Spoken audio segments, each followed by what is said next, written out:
maritime transportation, maritime labor regulation, oil and gas exploration, ferry and passenger insurance, marine pollution and prevention, port operations, and lots more. Maritime Frontiers, exploring Nigeria's blue economy. Are you ready for the extraordinary? Something big is happening on your screen. Introducing VOP TV. Now streaming on SLTV channel 264. From breaking news to captivating conversations, news analysis, giving you all sides to the story. We bring in-depth discussions on the issues that matter, from politics to sports, entertainment, and lifestyle. VOP TV on SLTV channel 264. Join us as we redefine what television means to you. Voice of the People Television, VOP TV. Now you have more than a voice.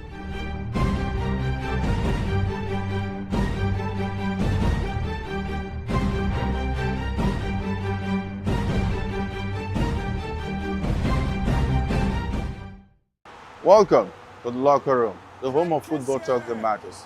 I am Jerry Apelon. Join us every weekday, Monday to Friday at 5 p.m. Nigerian time, as we share the hot takes and hot debates in the exciting world of football. And joining me are the usual suspects, Ikechukwu and Mayowa, as we break down all the hot takes and everything that's happening in the football. Don't just watch football, live it with us. Catch us on the locker room and Voice of the People Television at 5 p.m. Nigerian time. And like I always say, if not 20 minutes off, please discuss. Good evening, Africa. My name is Bamakore, actor, model, producer, and I'm giving a big shout out to VOP TV, man. Keep watching. Don't change the dial. Thank you and God bless you. My name is AY, and of course, I represent the voice of the people, and that's why I'm on VOP. AY say so. Hi everyone, it's your girl Miriam Tima from the Real Housewives of Lagos and the Real Housewives Ultimate Girls Trip Africa. Shout out to VOP, the voice of the people. You already know. Stay tuned, keep watching. And don't forget, VOP is the best. All right, hello, it's about that shaking the man fine back with Melanie Poppy Black Skin Boy. This is VOP TV. If you're not watching VOP, I don't know why you're watching. Maybe you're watching your weight. Bye. Hello, beautiful people. This is Wale Ojo, and you're watching VOP, Voice of the People. Hi, guys. You already know who it is. This is New Energy. Flyers boy ever live. Keep watching VOP TV. Thank you. Hi, people. Ginny Albano here. Guys, please keep watching Voice of the People. VOP TV. Now you have more than a voice.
Do you want your voice to be heard?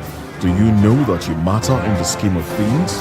The People's Voice, the show where ordinary citizens take center stage as we discuss the biggest stories that affect you and I, with you in mind We facilitate lively discussions, debates, and interviews on the topics that matter most to you and I, from social justice to economic empowerment, education to healthcare, governance, and more. Tackling tough topics and amplifying your voice. Join the conversation and make your voice count. The people's voice. Make your voice count. My name is Tao Familoni, and here is to VOP TV. Keep watching, stay tuned, do not touch that dial. Arararara, my name is Made Kuti, and you're watching VOP TV. Keep watching. Welcome, my name is Zika Davis. Distinguished ladies and gentlemen, boys, viewers, everybody, boys and girls. This is VOP TV. Do you know what that means? Voice of the People TV. You don't have a voice, don't come here. You better make sure your voice is heard. In a world where truth is the ultimate power and opinions scream the loudest, it's time to wade through the noise. Hunger no get tribe.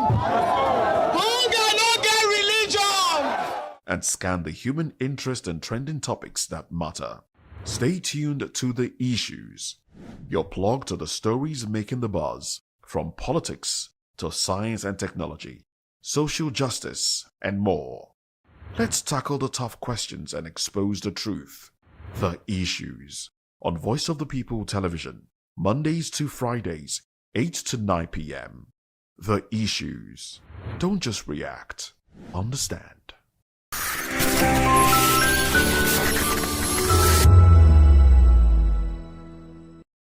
In a major move to protect telecommunication subscribers across Nigeria, the Nigerian Communications Commission (NCC), in collaboration with the Central Bank of Nigeria (CBN), has finalized a new regulatory framework mandating instant refunds for failed airtime and data transactions.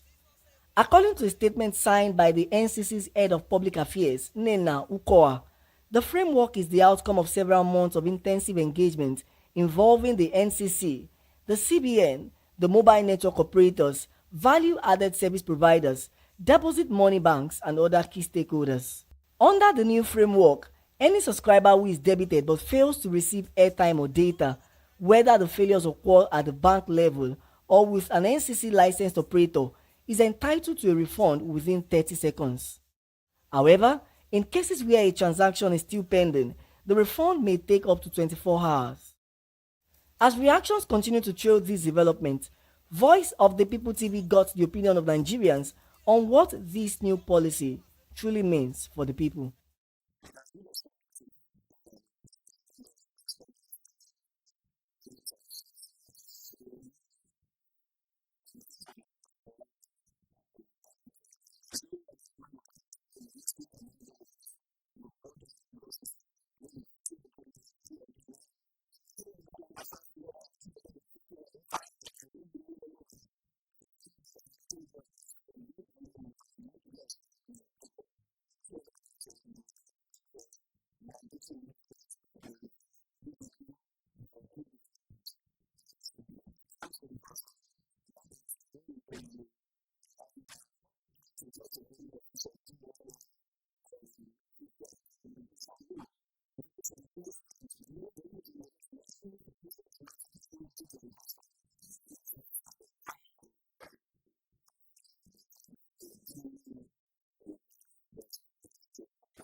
As we've heard from citizens, many Nigerians welcome the new refund policy and sees it as a step towards better consumer protection. They, however, stress the need for strict enforcement to ensure the policy delivers real benefits. Matthew Ogunswada, reporting for Voice of the People Television.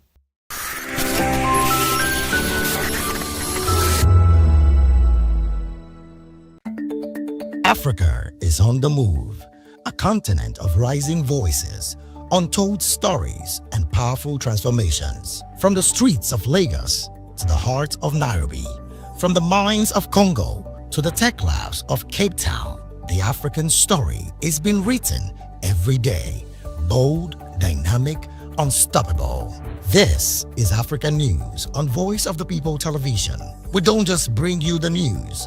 We analyze and bring you Africa's heartbeat, the politics that shapes our nations, the economies that drives our future, the cultures that defines who we are, the voice that must be heard. Africa News, Africa's voice, Africa's future. Where Africa speaks, the world listens.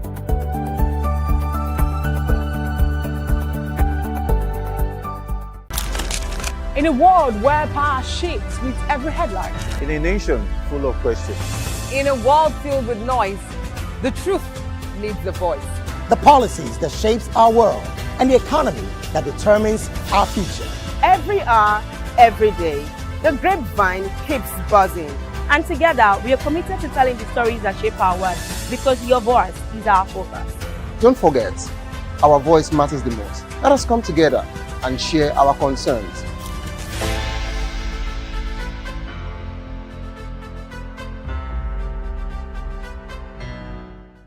Behind every broken desk lies a broken promise. Education shapes the nations. But who is asking the right questions? Introducing Edu Dialogue, the show that goes beyond the surface, exposes the cracks, the corruption, and the silence in Nigeria's education system. Edu Dialogue, Saturdays, 3 p.m., only on VOP TV. We break the biggest stories, from missing funds to policy failures. We ask the tough questions and demand real answers. Edu Dialogue, this Saturday, 3 p.m. on Voice of the People.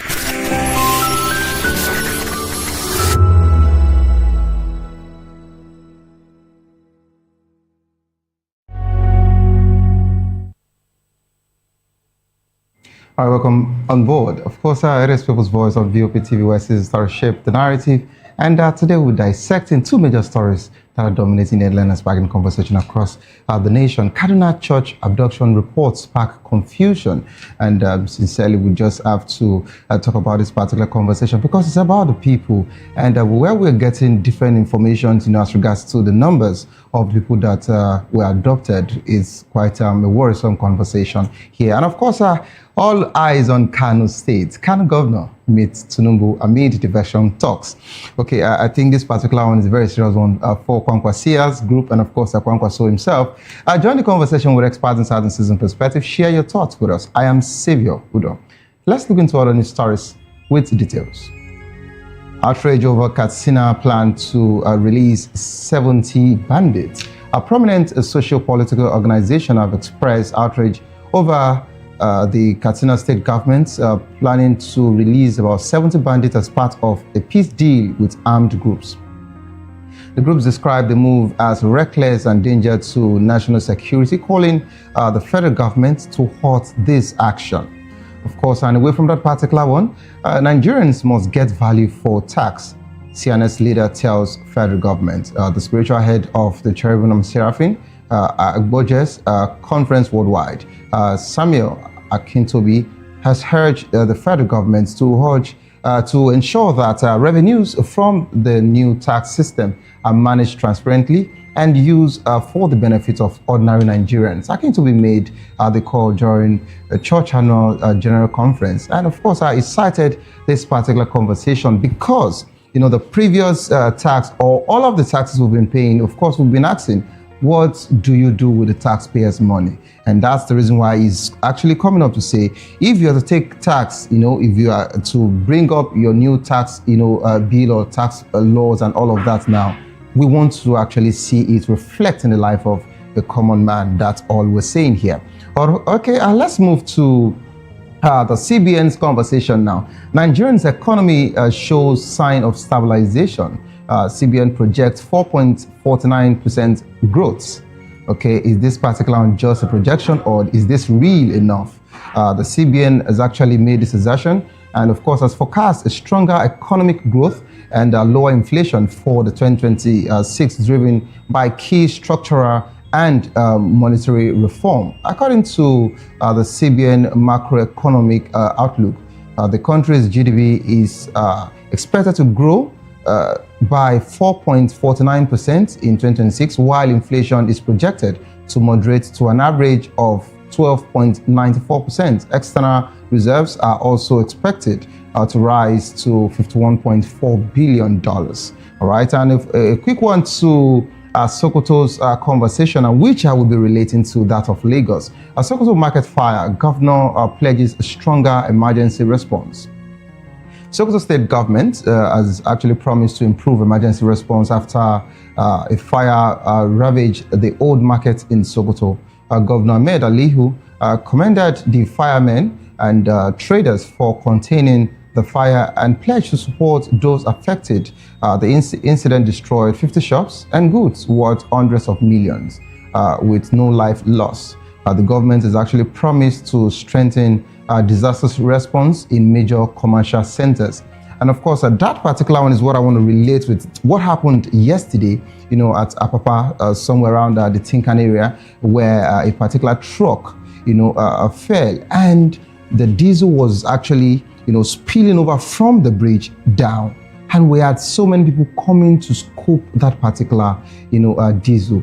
That was quite, a very, very, disturbing situation. When I saw that footage, I was just calling on my colleague. I said, this is really risky. How did we get here? And of course, some of them told me, they said that this is to let you know the level of hunger in the land.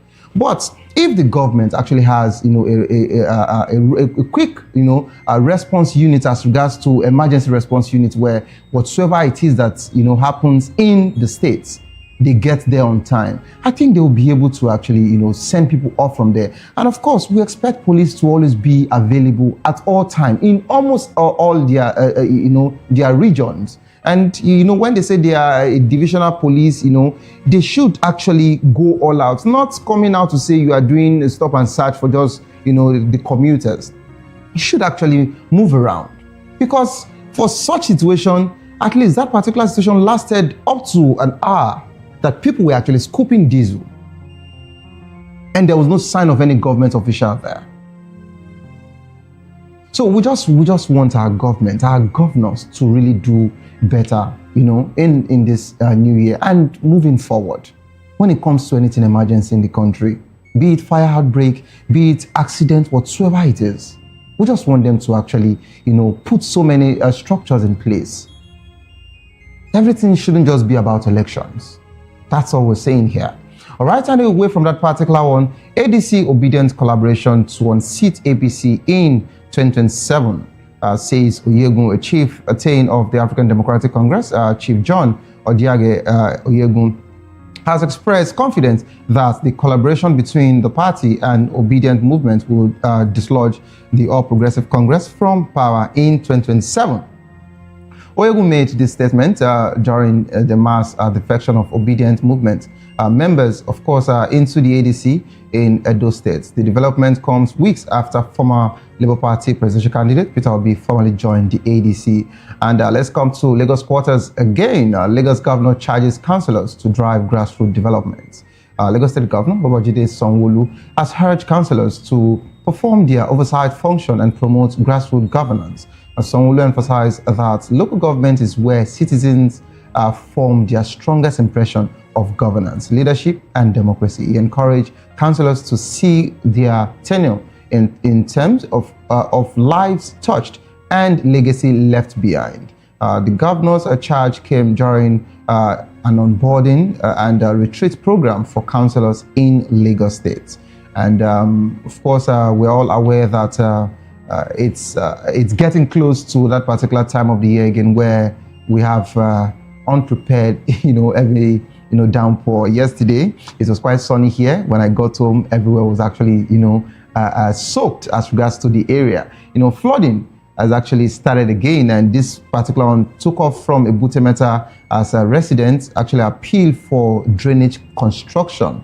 The resident of Butemeta in Lagos State has actually appealed to their council chairman to construct reliable drainage system to curb persistent flooding in the area. The flooding has made a movement difficult for residents, including school children, and has affected small businesses and family welfare. The residents have actually battled with problems for over 20 years and are urging the authorities to provide a lasting solution. And finally, DSS rearrests Malami at Kuje prison after bail release. The Department of State Service has actually rearrested former Attorney General of the Federation, Abubakar Malami CN, shortly after his release from Kuje Correctional Center. DSS reportedly acted on several petitions against Malami bordering on alleged terrorism financing. A security source confirmed the arrest, citing the seriousness of allegation and need for thorough investigation. To join the conversation, kindly call the number 09044732605. Follow us on social media at VOB TV Live. You can use the hashtag People's Voice on VOB TV, and of course on YouTube, we're Voice of the People TV. Kindly hit the subscribe button, and together we can make our voices heard. It is time for us to go on a quick break. As soon as we return, we'll be taking the first conversation. Kaduna Church abduction reports spark confusion. Of course, we're talking about the numbers here. If you don't go nowhere, stay tuned, please. We'll be right back.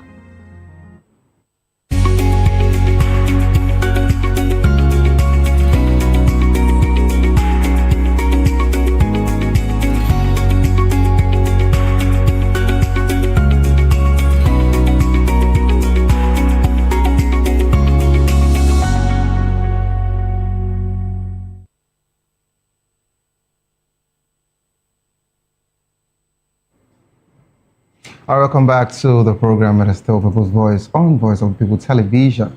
Reports of an abduction of over 100 worshippers in Kaduna, Nigeria have sparked confusion, with the Kaduna State government and police command denying the claims. According to the chairman of the Northern Christian Association of Nigeria, Reverend John Ihab, a suspected bandits stormed two churches in Kumi Wali community and Kajuru local government area, adopting 172 worshippers, with 9 later escaping. However, the Kaduna State Police Commissioner Al-Aji Muhammad Rabiu described the report as mere falsehood and challenged those spreading the reports to provide the names and particulars of the alleged victims. While Reverend Ayab claims that 163 worshippers are still in captivity, the police and government official insist that no such incident occurred.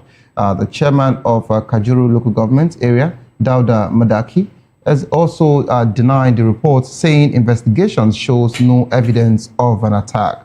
The state commissioner for internal security and home affairs, Sule Shuaibu, corroborated this, stating that the religious leaders who interacted with residents found the report to be false. We're now being joined by Mr. Delifanimo, a seasoned reporter and, of course, a senior political analyst. You're welcome on board, sir. For having me. How's it been, sir? How was the day? Well, we're sojourning on. Hope you've not seen the rain, sir. I felt the rain. Oh, you felt it, you didn't see it. I think that's fine. Before we go into this serious, confusion in the country, I'd like us to talk about the first news story I took as regards to the outrage over Katsina plan to release 70 bandits as a reward or an agreement of a peace deal with the government. And it's quite disturbing for me, because we've gotten to a point where governments now are having peace deal with armed groups, which I don't understand why government should be having a peace deal with armed groups. These are groups that are not either the Nigerian army, neither are they Nigerian police force, neither are they the JTF. Of course, we have JTF in the north. Neither are they also, will I even say, the Amotekons, the vigilante groups. We have different levels or groups of security outfits, both military and paramilitary, including the Nigerian police force. But our government have gotten to a point where they're actually making a peace deal to say, okay, since you've actually agreed to do this or to release this or to give us peace in the community, we'll release 70 of your people to you. Sir, how did we get to this point? I had the opportunity of commenting on this earlier today at another forum. And my comment is, I've not seen anywhere in the world where you negotiate with a blackmailer. Because the table is no longer even sided. If you negotiate with somebody who has been a criminal, because all these bandits, whatever name you call them, kidnappers, they are basically terrorists. Because they instill fear in the state, And so, if you have people like this, and somebody somewhere is trying to talk about a peace deal, what peace can you have with somebody who is, it takes a killing to become a serial killer. And these people, they have killed as many times as you can imagine. They are not even remorse about it. And so, killing, the other day I saw a video where the proceeds of ransom was being showered on the mother of the kidnapper. And the woman was dancing. The younger sister was sitting beside her. The other members of the gang also came and they were spraying words of notes on the mother. So, these are criminals. Sometimes they want to locate it within the premises of, after all, they gave amnesty to Niger Delta guys.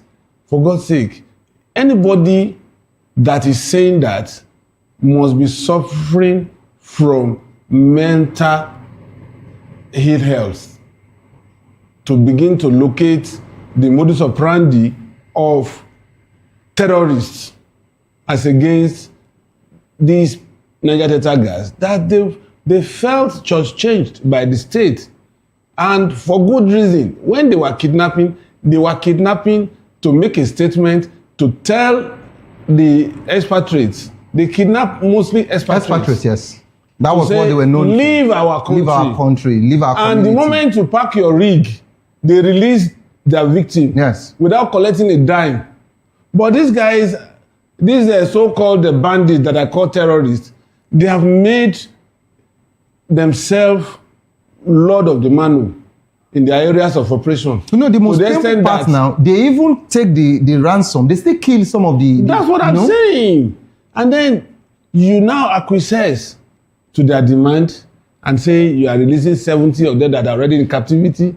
Those 70 will go back to these trenches and populate those who want to continue to kidnap you, kill you, rape your women, and maim people.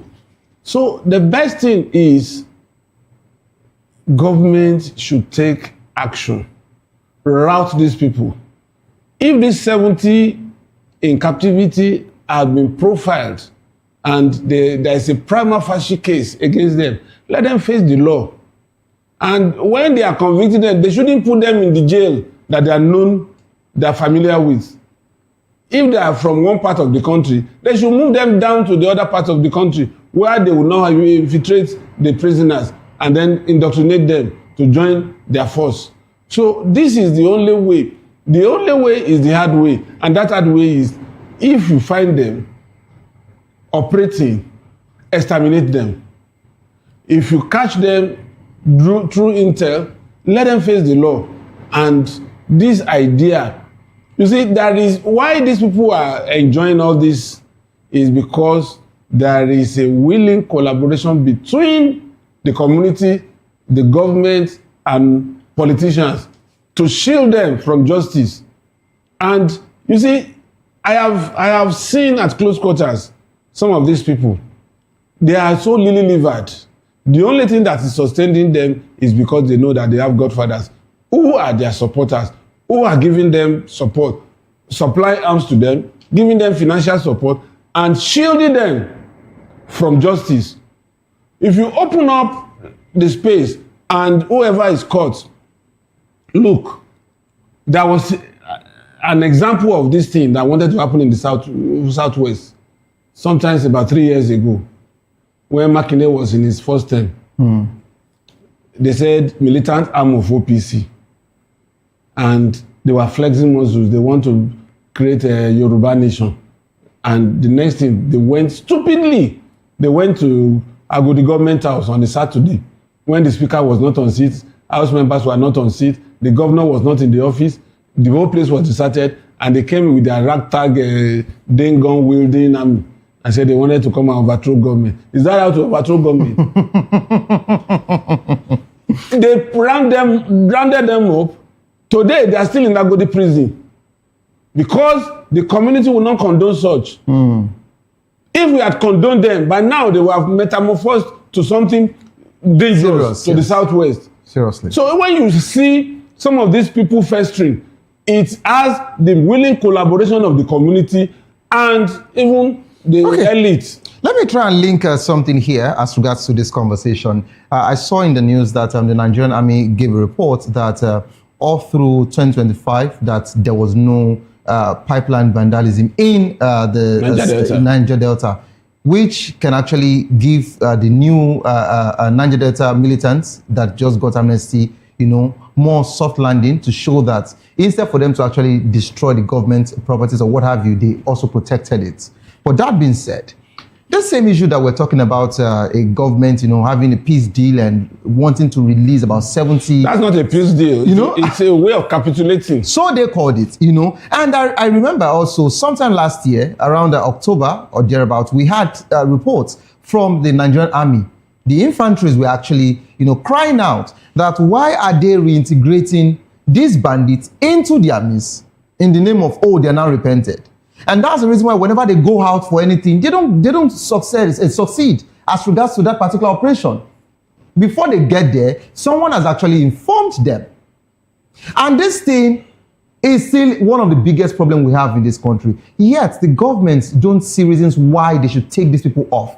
But let's link it with this particular situation. Now, the DSS is actually, rearresting Malami as regards to saying that Malami is part of the sponsors of terrorism in Nigeria, and they say they have a lot of facts as regards to this particular one. So just like you mentioned that some of these people, are being backed by some godfathers, and that's the reason why they're not being arrested. Now, let's get to the topic of the day. And the topic of the day... No, before we go to the topic I just want to link everything before you reply, touch that Malami's case. No, you will actually link it, sir. So the topic of the day is about underreporting and not reporting at all.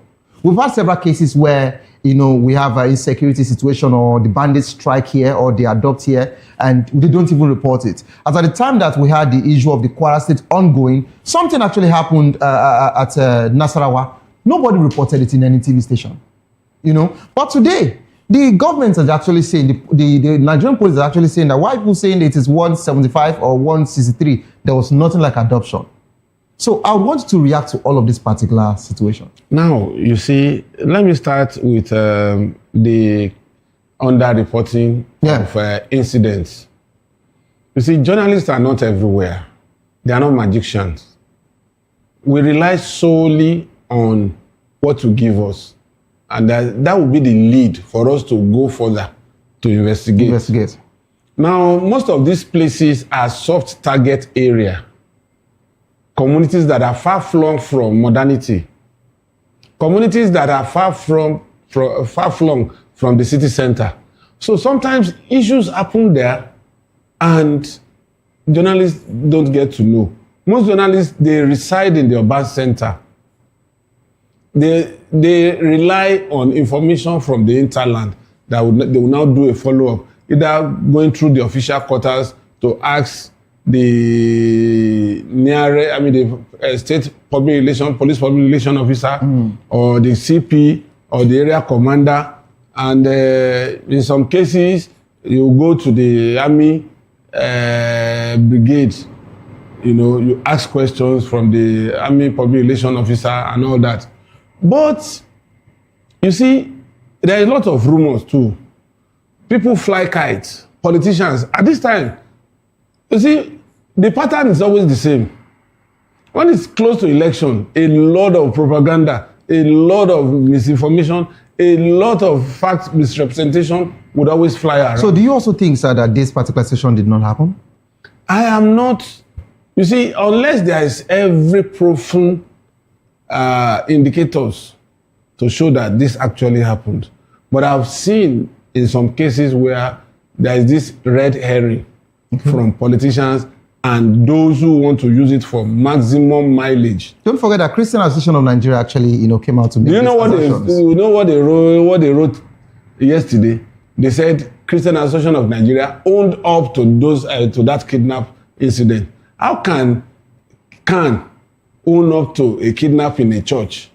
That's the way you have to look at some of these things. You see, I'm sufficiently equipped based on experience and exposure. I was news editor, I was assistant news editor, I was a features editor in my career, I was a business editor at the middle level before I rose to the top. So I know the filters you need to sieve some of these stories. These days, you sieve sponsored stories as lead of a newspaper. And I've had opportunities of faulting some of these newspaper reports. You imagine, there was a day I was on air and somebody came up with the fact that because they want to introduce petroleum tax, and one reporter, I don't want to mention the name of the newspaper, wrote a story generated from beer parlor. When you actually say beer parlor, that it means that it's about emotions. And the next thing, he wrote that story based on his own emotion, yes, and opinion, and gave it to an editor who should be sacked for leading that paper with that story. And when they were doing paper review, everybody was holding on to it. I said, I beat my chest on my honor.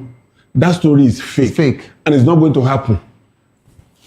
3 months down the line, how much is petrol? He predicted 1,500 as the per liter price of petrol. Meanwhile, you predicted here that it was going to go down. I predicted that it would come down. Yeah. So who is vindicated? But Mr. Dele, that's the kind of thing we see now. Mr. Dele, as regards to the underreporting, I lived also in Kaduna, amongst the northern part of Nigeria I lived, but I spent a lot of years in Kaduna. And Agua Extension, to be precise, that's southern Kaduna, Kudende, which is close to Kakuri. Now, I have been there for a while, and during this period, 2020/2021, it became so serious that that was when El-Rufai was the governor. That these people were actually coming in to do point and kill in my area. I was paying the state command, a special force there. They resume at my property at 8 p.m. and they close at 6 a.m. I was paying them monthly to protect my flat. That was how bad it was. But guess what? They were picking people in my community and in my street. That was the reason why some of us were to sell some of our properties and we left.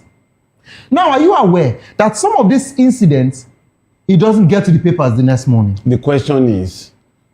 So why do governments, the Nigerian police, get to shield some of this information? Nobody shielded information at that level. Because it is even more precarious now. It is almost becoming impossible to shield such information in this age and time of citizen journalism. For everything that happened in my areas at the time, we never saw any in Nigeria. Do you know that anybody is a journalist today?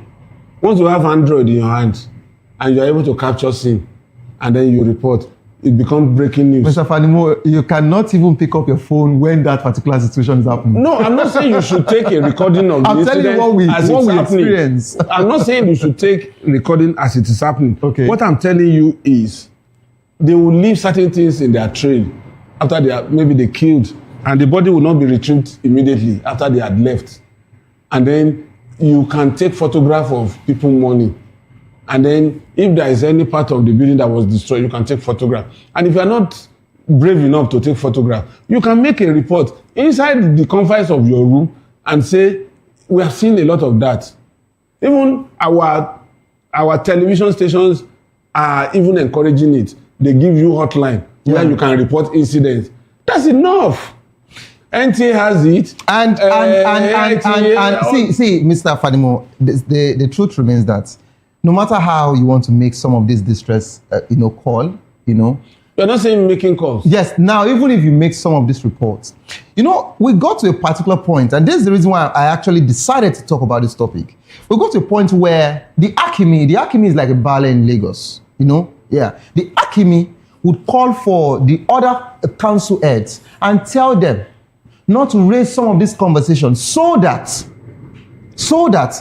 they don't put fear in the body of people and they don't make it look as if the state is not safe. There's a crisis. There's a crisis, And we keep on having this issue. And the Joint Task Force, which they call them JTF, to an extent, we also heard that some of them actually know the people that are rich in some areas and they give these same guys information. And these are the same people that will come back and meet us with the government officials, the force, that in case people need local guns. Of course, in Kaduna, they withdrew all the arms and ammunition. Yeah, so they tell you if you need just for your own protection. And so many things actually happened in the north. And that's the reason why this particular conversation is quite dicey. But of course, you said you wanted to reply to that of Malami's conversation. Yes. Please go ahead. You see, when a law enforcer becomes the breaker of the law, what do you want to say? We knew at least Malami was a lawyer to somebody I was working closely with. I don't want to mention his name. He's so rest in peace now. Okay. When the man had problems with AMCON.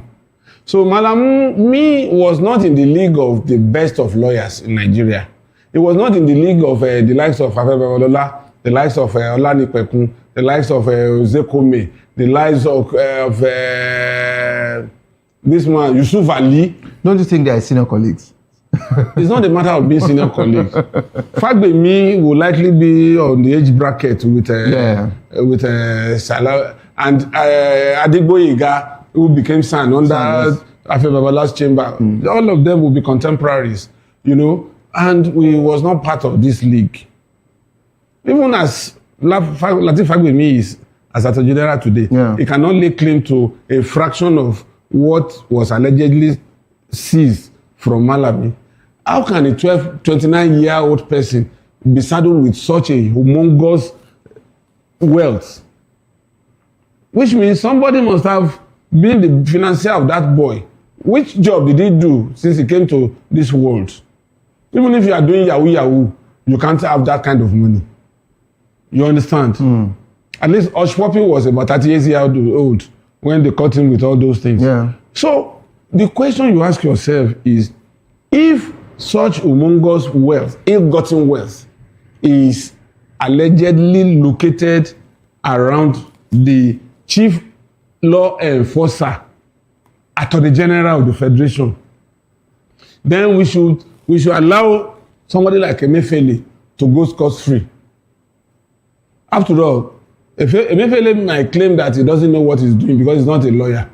But Malami cannot claim not to know what he was doing when he was doing all those things. Because ignorant in law. And don't forget, apart from this, you recall that soon after he left office, he distributed SUVs to sheikhs, imams, and traditional rulers. That's what is surprising in the north, actually. Because you have to do that if you still want to, climb. But the question is, where did they get those money from? They don't question them in the north.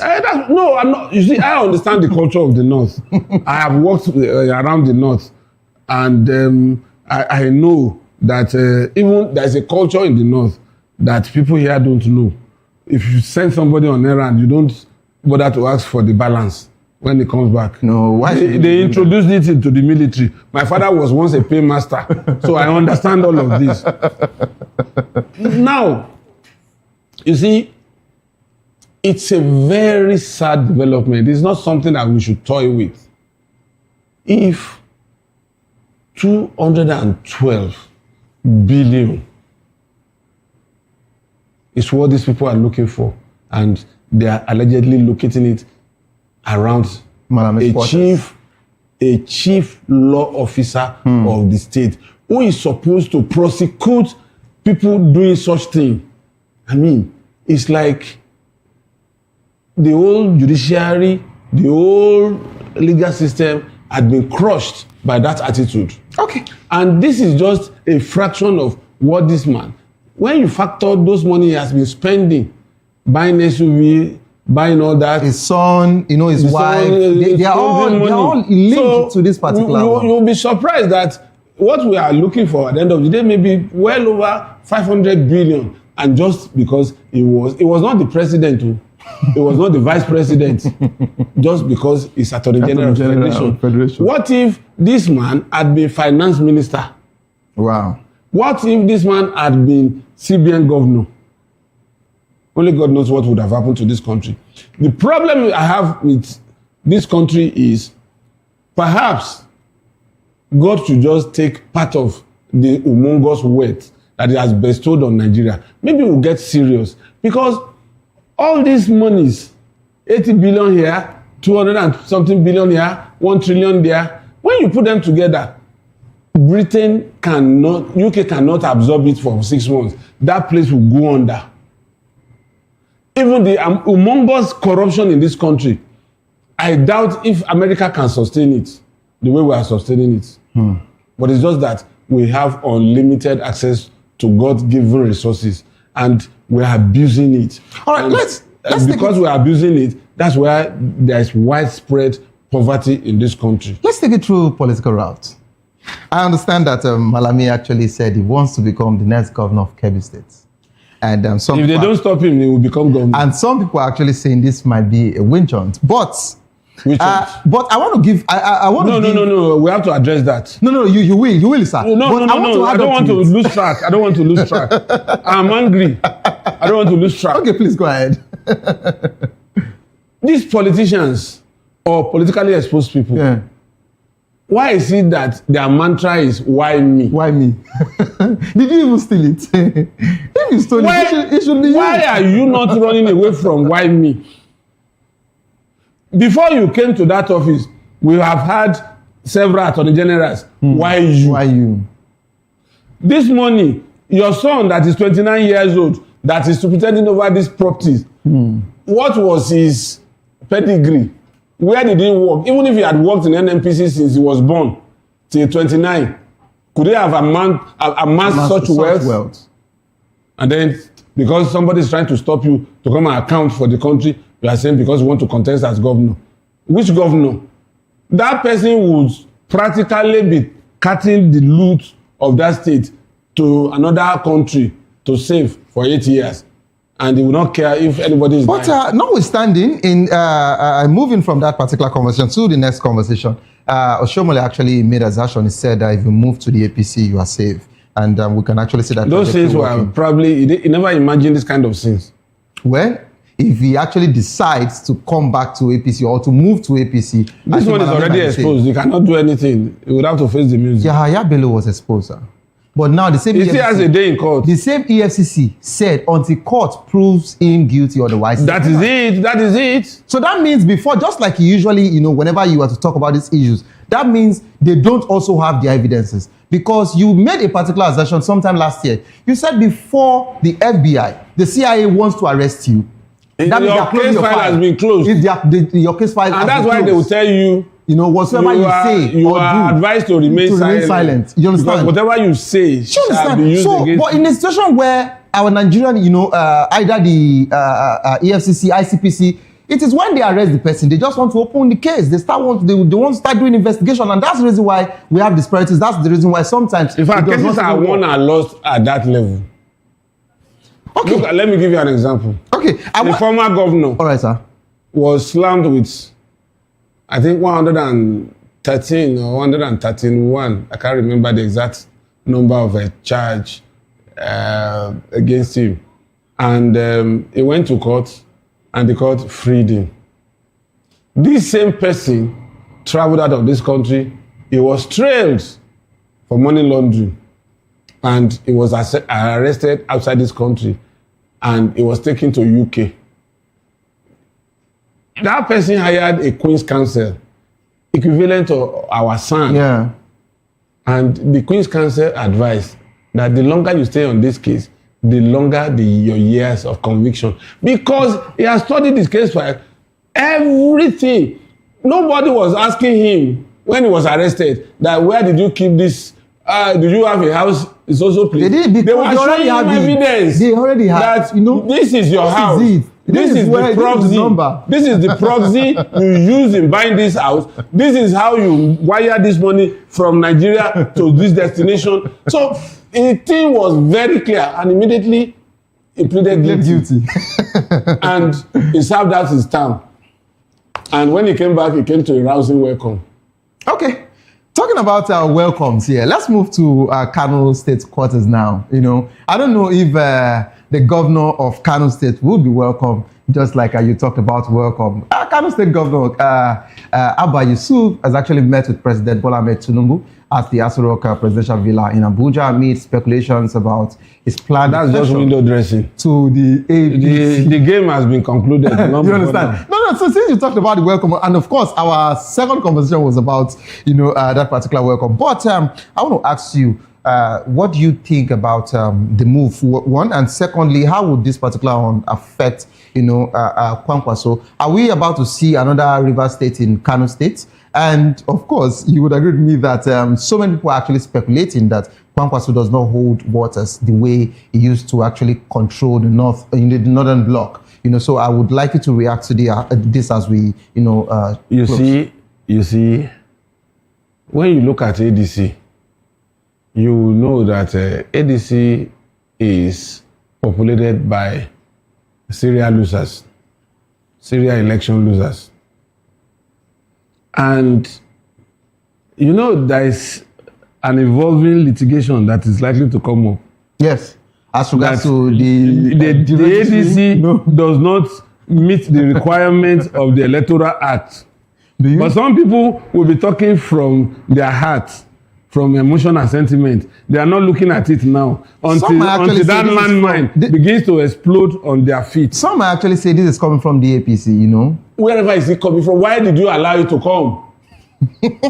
So you wait until somebody come and touch your house and then there's fire before you start shouting, "It is Deleo that came to burn my house." Why didn't you prevent that house from burning? Okay. So what are you saying about Yusuf is already in APC. You see, when I was made the chief executive of Leadership newspaper in Abuja, the first lesson my chairman, may so rest in peace, Samunda Isaiah, told me is that anything you see in the afternoon where people are invited and there are chairs and table and canopy is just a manifestation of what had been decided overnight. Okay. So this one that we are seeing is the ceremonial part of what has been decided more than 2 months ago. Okay. So let it roll. So congratulations to the governor of Kano State, and congratulations to Kwankwaso. I don't know how this particular one would be, how he would actually take this one. But here we are. This is how far we can actually go on the show. Thank you so much for being part of the program today, sir. Time is never enough. The time is never enough, sir. All right, if you love the world of sports, I'd like to stay put. Coming up next is a locker room where they will do justice to sport presentation. Don't give up, because it is not over. Tough time doesn't last, but tough will do last. Whatsoever you face will soon be over, and you will definitely smile again. My name remains Savior Hudo. Have a good evening. Rest.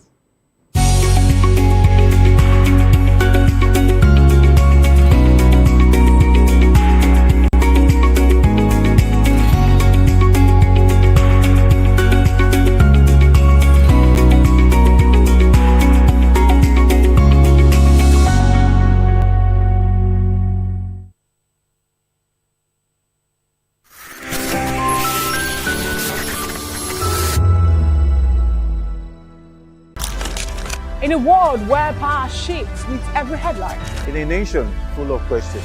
In a world filled with noise, the truth needs a voice. The policies that shapes our world and the economy that determines our future. Every hour, every day, the grapevine keeps buzzing. And together, we are committed to telling the stories that shape our world, because your voice is our focus. Don't forget, our voice matters the most. Let us come together and share our concerns.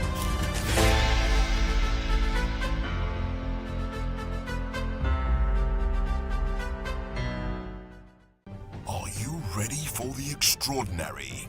Something big is happening on your screen. Introducing VOP TV.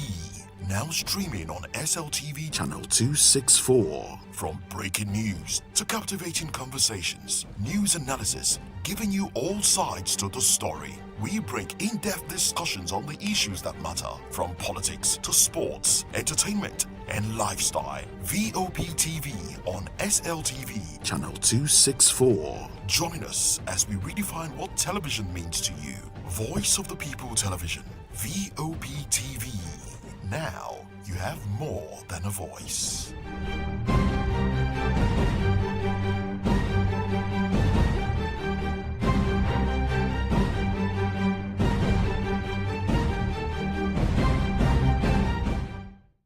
We encourage you to click on the like button and subscribe to our YouTube channel. We are Voice of the People TV. Also follow us on all our social media platforms. We are at VOP TV Live.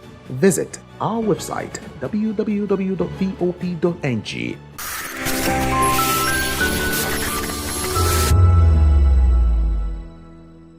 Are you ready for the extraordinary?